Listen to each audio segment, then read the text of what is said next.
રાજવાડી જીએમડીસીમાં minerals company અને transport association વચ્ચે ભાવ મુદ્દે માથાકૂટ થતા ટ્રાન્સપોર્ટ એસોસિએશનના પ્રમુખના ઇશારે આવેલ માણસોએ કંપનીની ગાડીઓ રોકી ધમકી આપી હોવાના આક્ષેપ થયા છે।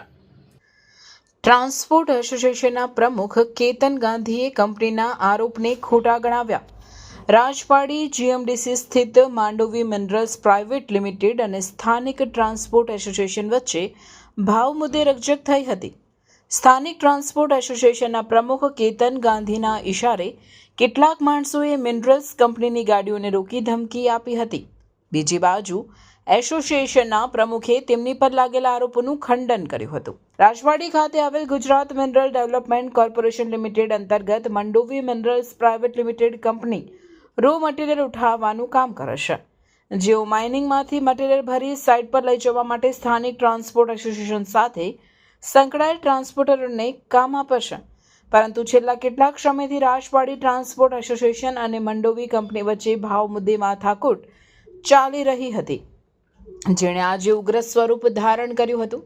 મંડોવી કંપનીના એચઆર જનાર્દનના જણાવ્યા અનુસાર પહેલા પ્રતિ ટન 67 રૂપિયાનો ભાવ ચાલતો હતો, પણ ટ્રાન્સપોર્ટ એસોસિએશન વાળા 91 રૂપિયા માંગે છે, જે અમને પોસાય એમ નથી।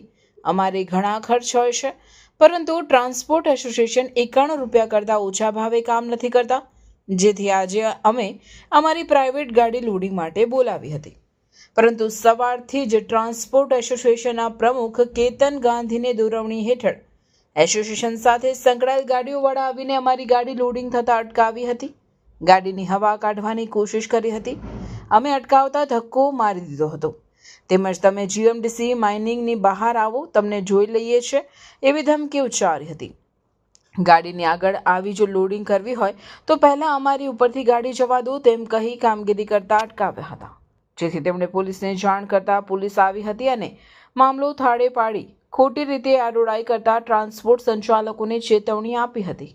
આ અંગે રાજવાડી ટ્રાન્સપોર્ટ એસોસિએશનના પ્રમુખ કેતન ગાંધીએ જણાવ્યું હતું કે બધી કંપની અમને સહયોગ આપે છે, પરંતુ આ એક જ કંપની સહકાર આપતી નથી। અમે જબરદસ્તી કરી એ વાત ખોટી છે, તદ્દન પાયા વિહોણી છે। કોઈ પુરાવા હોય તો રજૂ કરે। કંપની પૈસાના જોરે, રાજકીય વગ વાપરી, પોલીસના જોરે અમને દબાવવાનું કામ કરે છે।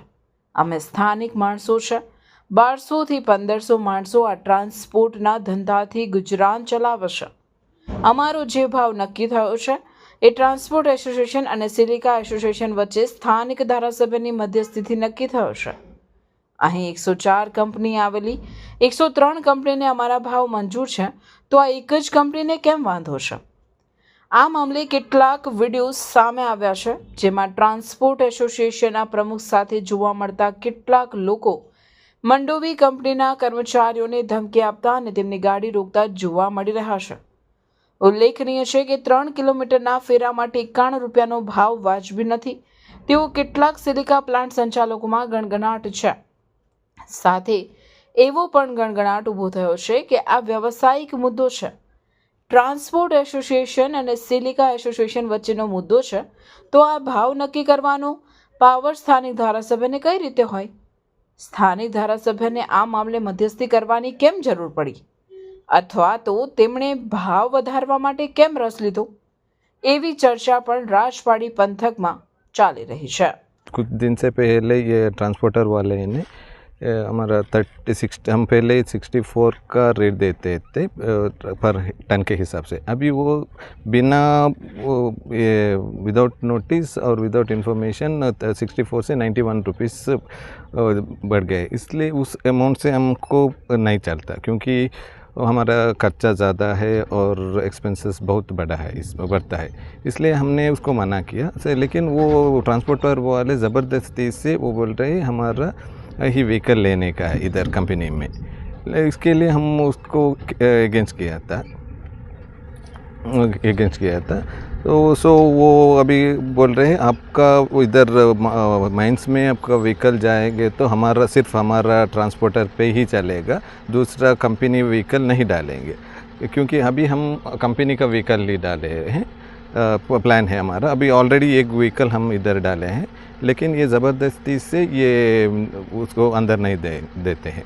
आज वो सुबह हम हमारा व्हीकल लेके इधर आए तो मॉर्निंग अराउंड 5-6 बजे के टाइम पर इधर हमारा व्हीकल लेके आएंगे तो इधर का लोकल आदमी और ट्रांसपोर्टर वाले ये सिलिका राजपाड़ी सिलिका एसोसिएशन का प्रेसिडेंट मिस्टर केतन गांधी एक और उसके लोग अगेंस्ट किए, लेकिन वो सभी नेता कोई नहीं है, वो पीछे से ही उसको इन लोगों को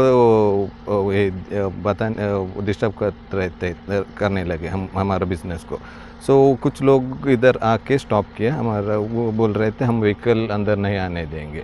सो उसके बाद थोड़ा पहले वो अच्छे से बोल रहे थे कि आप इधर मत आइए, उसके बाद थोड़ा देर के बाद बहुत लोग इकट्ठा हुए और हमारा व्हीकल का एक बंदे ने उसका टायर पंचर करने की कोशिश कर रहा था। सो हमने जाकर उसे पूछा क्या है, वो बोल रहे हैं आपका व्हीकल इधर नहीं जाएंगे, अब जाना है तो हमारा ऊपर ही जाना पड़ेगा हमारा। सो उसके बाद और एक बंदे ने आकर धमकी लगाया हमको और टॉर्चर फिज़िकल अब्यूज़ करने लगा, आपको बाहर आ जाइए, इधर से बाहर आए, हमको बाहर देखते हैं, और धक्का भी लगाया हमको। उसके बाद हमने पुलिस स्टेशन को कंप्लेंट दी है। मिस्टर चौधरी सर आकर इधर सबको वार्निंग दी है, हमारा व्हीकल इधर जाना चाहिए, किसी भी हालत में किसी के व्हीकल को स्टॉप नहीं करने का है। तो ये पैसा किसने बढ़ाया आपका? हाँ, पैसा तो ये एसोसिएशन वाला ही बढ़ाया है, उन्होंने बढ़ाया, जो अभी जो रेगुलर चार्ज चल रहा था हाँ उससे ज़्यादा एसोसिएशन ने बढ़ाया है।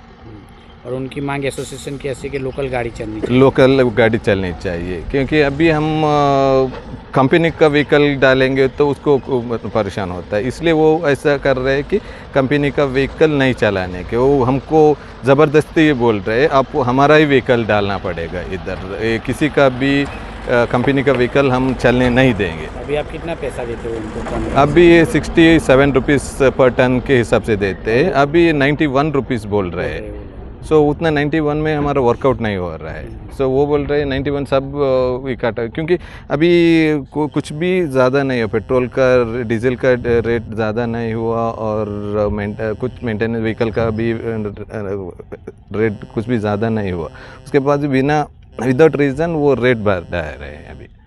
और इधर के लोग को पता नहीं, नाम मुझे पता नहीं, लेकिन वो सभी आकर ये हमको वार्निंग देने लगे, धमकी देने लगे, आप इधर खड़े रहेगा तो हम जिम्मेदारी नहीं रहेंगे आपको, आप इधर से चले जाइए बोल के। मारू नाम છે કેતન ગાંધી, હું સિલિકા ટ્રાન્સપોર્ટ એસોસિએશનનો પ્રમુખ છું અને રાજપાડી ગામનો રહેવાસી છું। આજે અહીંયા ગાડી રાજપાડી વિસ્તારની અંદર સિલિકા વોશિંગ પ્લાન્ટના ઘણા બધા પ્લાન્ટો આવેલા છે, જે અમને પૂરેપૂરો એકબીજાથી ખભે ખભાથી મેળવીને અમે કામ કરીએ છીએ, પણ ખાલી એક માંડવી મિનરલ્સ કંપની કરીને આવેલી છે, જે પ્રાઇવેટ લિમિટેડ કંપની છે, તે અમારા સ્થાનિક માણસોને સાઇડલાઇન કરી પોતપોતાનો સહકાર આપવાની બદલે અમને દબાવવાની વાત કરે છે। એમનો આક્ષેપ એવો છે કે તમે જે ભાવ માંગો છો એ એમનાથી પોસાય એવું નથી, છતાં તમે જબરદસ્તી ના એવું ક્યાંય નથી, કોઈ ના આપતા હોય ને અમે જબરજસ્તી તો કરી નહીં શકીએ, એ વાત ખોટી છે, તદ્દન પાયાવિહોણી છે, ને એના કોઈ એવિડન્સ હોય તો અમારી સામે રજૂ કરે। તમે આજે એમને ધમકી પણ આપી છે? એ ધમકી આપી હોય એનો કોઈ વિડીયો રેકોર્ડિંગ હોય તો અમને જાહેર કરે। આજે પોલીસ આવી હતી, આપને પોલીસ સાથે કોઈ વાત? હા, પોલીસ સાથે અમે પોલીસને પણ અમે જે અમારી જે વેદના છે તમે પોલીસને જણાવેલી છે। અમે સ્થાનિક માણસો છે, અમે જમીનો ગુમાવેલી છે, તો અમે એટલી તો મતલબ એમની પાસે આશા રાખીએ કે અમે જે ધંધા સાથે જોડાયેલા છે, લગભગ 1200 થી 1500 માણસ આ ધંધા સાથે જોડાયેલા છે, તો અમારી રોજીરોટી તો મળે કે ન મળે। કેટલો ભાવ હતો અને અત્યારે તમારી કેટલા ભાવની માંગણી છે અને એ ભાવ કઈ રીતે નક્કી થયો? અમે અમારો જે ભાવ નક્કી થયેલો છે એ ટ્રાન્સપોર્ટ એસોસિએશન, સિલિકા એસોસિએશન મધ્યસ્થ ધારાસભ્યના મધ્યસ્થમાં આ ભાવ રાજી ખુશીથી નક્કી થયેલો હતો।